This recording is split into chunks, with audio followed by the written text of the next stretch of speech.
Hello everyone, myself Amita Saraswat, lecturer chemistry department MLV Government College Bhilwara, Rajasthan. Today my topic for BSc first year inorganic chemistry paper number first, and in this we will read about ionic solids.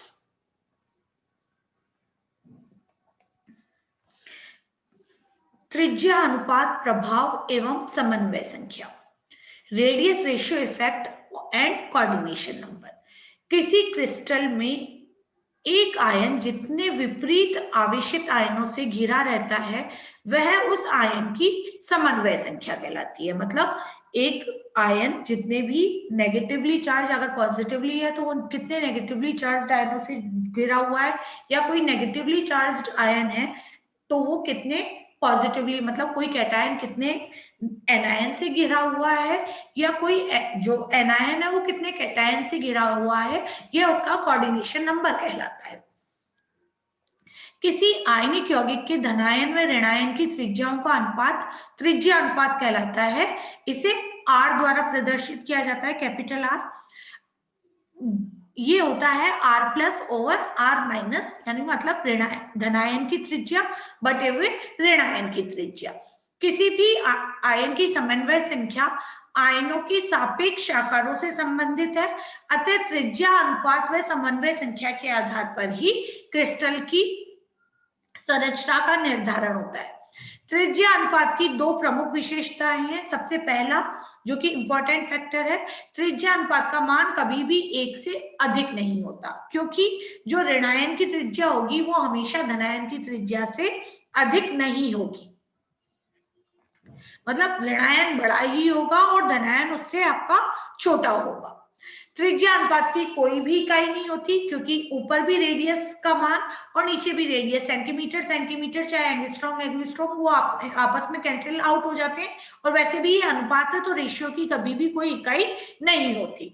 त्रिज्या अनुपात का समन्वय संख्या से संबंध इस प्रकार है, यदि धनायन की त्रिज्या बढ़ाते हैं तो इसे घेरने वाले ऋणायनों की संख्या भी बढ़ जाएगी, अर्थात समन्वय संख्या बढ़ जाएगी।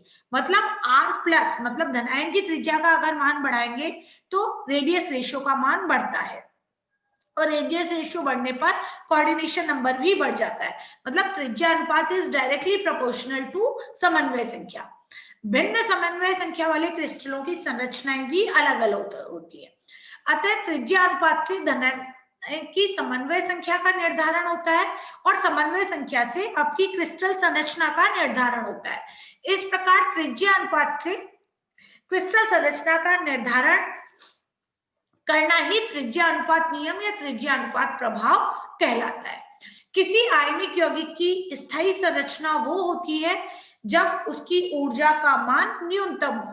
क्रिस्टल में आयनों की व्यवस्था इस तरह से हो कि विपरीत आवेशित आयन अधिक से अधिक संख्या में एक दूसरे से सटे रहें और उनके मध्य रिक्त स्थान न हो, तो वो एक स्थायी व्यवस्था होगी।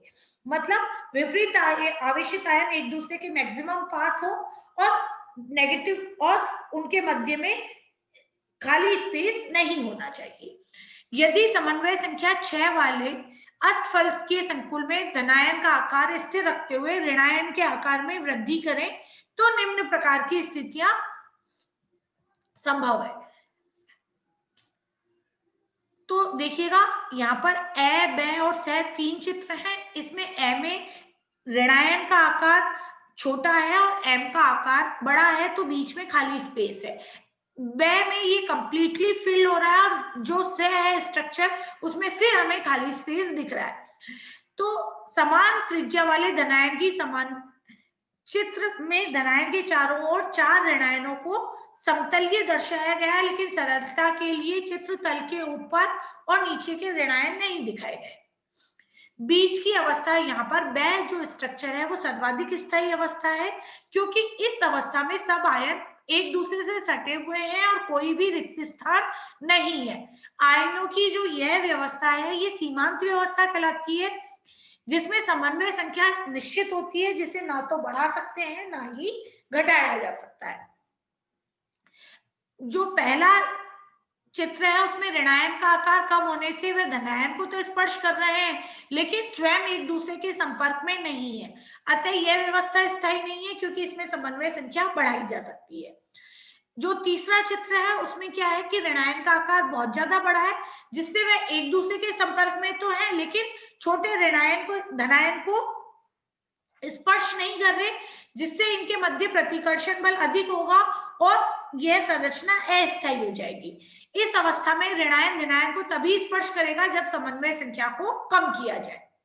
त्रिज्या अनुपात जो जब भी ज्ञात किया जाता है सदैव सीमांत अवस्था में ज्ञात किया जाता है, अतः इसे हम सीमांत त्रिज्या अनुपात भी कहते हैं।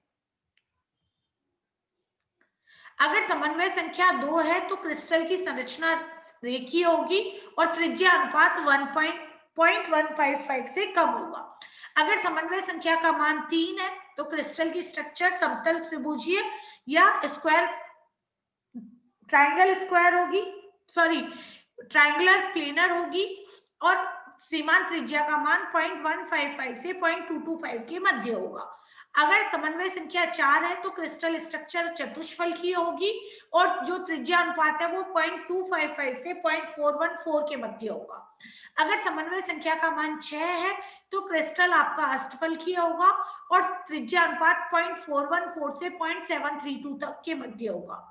और अगर समन्वय संख्या का मान 8 है तो क्रिस्टल बॉडी सेंटर्ड क्यूबिक या घनीय होगा और जो त्रिज्या अनुपात है वो 0.732 से लेकर 1 तक हो सकता है। जैसे जैसे समन्वय संख्या बढ़ेगी त्रिज्या अनुपात बढ़ेगा और समन्वय संख्या 8 के लिए इसका मैक्सिमम मान जो है वो 1 हो सकता है। सीमांत त्रिज्या अनुपातों का परिकलन, ये टॉपिक हम अगली लेक्चर में पढ़ेंगे। Thank you.